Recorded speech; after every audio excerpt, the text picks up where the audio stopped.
So this is actually unrelated to what this video is gonna be about, but look what came in yesterday. Well, not yesterday when you're watching this, yesterday at the time of filming. Look at this with the edges. Oh my god, I love it so much. So excited. Hi everyone, my name's Shelby and you're watching Read and Find Out. So in my Tome Topple wrap up, I mentioned that The Time Traveler's Wife was the only book that I actually completed for Tome Topple and that I hated it. And I also said that I could do a rant video if you guys were interested, and some people were. So that's what this is gonna be. I don't have The Time Traveler's Wife to hold up or anything right now because I unhauled it, like as soon as I finished reading it essentially. So it seems like this could go without saying, but this is gonna be full of spoilers because this is a rant about why I hated the book. So if you haven't read it or watched the movie or whatever and you don't want to be spoiled for it, you've had your warning. On Goodreads, I wrote a pretty extensive review with like 10 reasons that I hated this book, and I'm not going to list them all here because I feel like that would just be a really long video where I rambled a lot.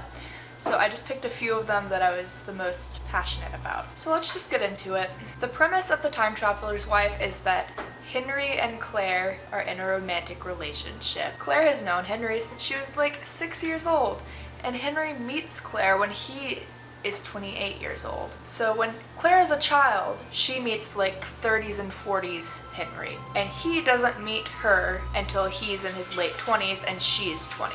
Okay, so there's a romance here. An insta-love romance on Henry's side, and the fact that when he's in his late 20s and he meets Claire, he knows that he knows her in the future and in her past, but he doesn't really know much of anything else when he first meets her. Yet he still like instantly falls in love with her. So there's insta-love.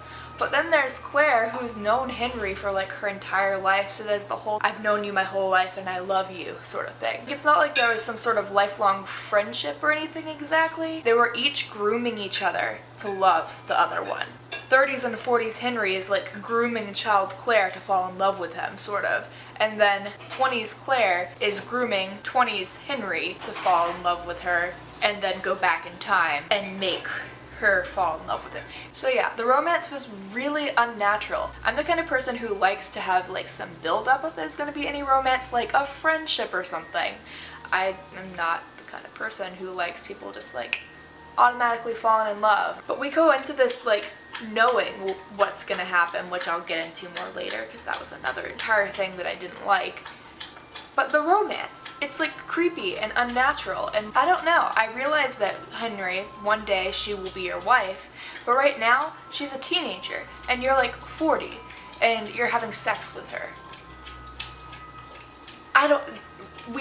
Weird to me, very weird. So yeah, there was the romance, which is, you know, it's a romance book. Didn't like it, didn't find it believable. I know that probably sounds silly because it's a time travel book, and is time travel believable? No.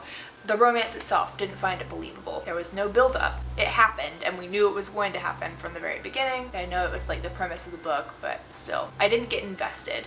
I didn't care. Then another thing that I wasn't so fond of was the time travel, which towards the beginning when I was considering DNFing it but not wanting to because I was reading it for Tome Topple, the time travel was kind of what kept me interested because I wanted to see how it worked. But there were no rules or anything. There were no bounds that the time travel seemed to work within, except you can't go too far in the future, but you can go back further in the past. But there's no reason exactly. And it was like often not explained why Henry was able to just disappear and everybody would be totally okay with it. People who didn't know about his time traveling. Like his librarian job, they thought that he just had a kink where he liked to be naked with books. What? And they kept him? How freaking unbelievable is that?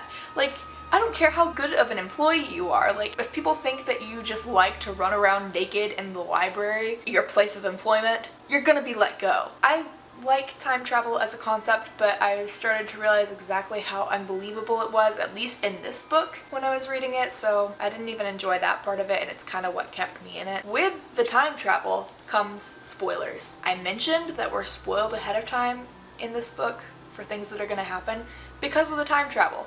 So like we'll see different things and different people's timelines and we know what's gonna happen. And then I'm like, okay, so I don't get the build up exactly. I know it's gonna happen, really anticlimactic. The entire end of the book with Henry dying, at that point I had read so much about Henry dying and had a pretty good idea of what was gonna happen even if it wasn't explicitly stated.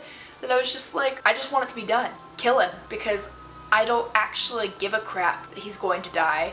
I just know it's gonna happen and I'm waiting for it. I don't like to be spoiled for things. If I know it's gonna happen later on in the book, it detracts from my enjoyment of the reading experience a bit. It was part of what detracted a little bit from my reading experience of The Book Thief by Markus Zusak, because it's narrated by death and we know ahead of time some things that are going to happen. The difference is with this that I didn't actually care about the story and didn't enjoy the writing that much. So The Book Thief I gave like a 4-star. This I gave 1.5. Then there were the characters. So I can like live with a kind of crappy book if I at least like the characters. And the two main characters in this were Henry and Claire.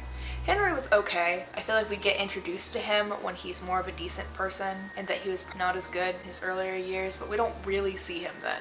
We see him as like an adult. But Claire has had this super privileged life, but she's an artist. Her source of income for the most part is unexplained, and he's a librarian, but yet when they're a newlywed couple and they're figuring out who does what chores, neither of them can vacuum the floor, so they have to hire a cleaning service. Where are you getting the dough for that, honey? As a newlywed myself, no. You don't hire a cleaning service on an artist and librarian salary because you don't feel like vacuuming the floor. Also, how lazy is that? You can't vacuum? Anyway, and then there's the entire series of miscarriages that were really sad, and I felt bad for Claire, and I knew that must have been traumatizing, but she made this comment when she and Henry were talking, and he suggested that they maybe adopt a child, since she's had like 5 miscarriages at that point. Which I'm thinking, that's a great idea as someone who's very pro-adoption myself. And Claire says to him, no, because that's faking it, and she's tired of them faking things all the time. And I was like, what? Faking? That is like such an insulting thing to say for people who have adopted children and for people who were adopted, that it's fake. She makes a comment like that that's so insensitive. It makes it hard to kind of feel bad for her, even though I do feel bad for her in that. That comment was just, no. Like, I started to realize then that I don't think I'm gonna be enjoying Claire for the rest of the book, and I was right, because then there's all the crap with Gomez. I hate Gomez. I didn't like him from the second he showed up in the book. When there are male friend characters in books who are like protective of their female friends and that they're kind of possessive of them, I don't think that's cute. I don't think it's protective. I think it's alarming. Why do you think you have the right to be possessive of this woman because she's your friend and you're close to her? No. You don't have permission for that. And it's obvious, or I thought it was obvious, that Claire wasn't giving him permission for that.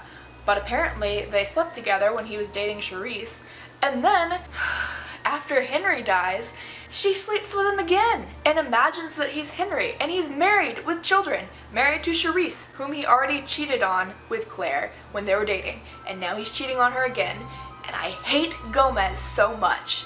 And Claire, what kind of friend are you? You use your friend's husband because your husband is dead so you can imagine him while having sex? You disgust me. How selfish is that?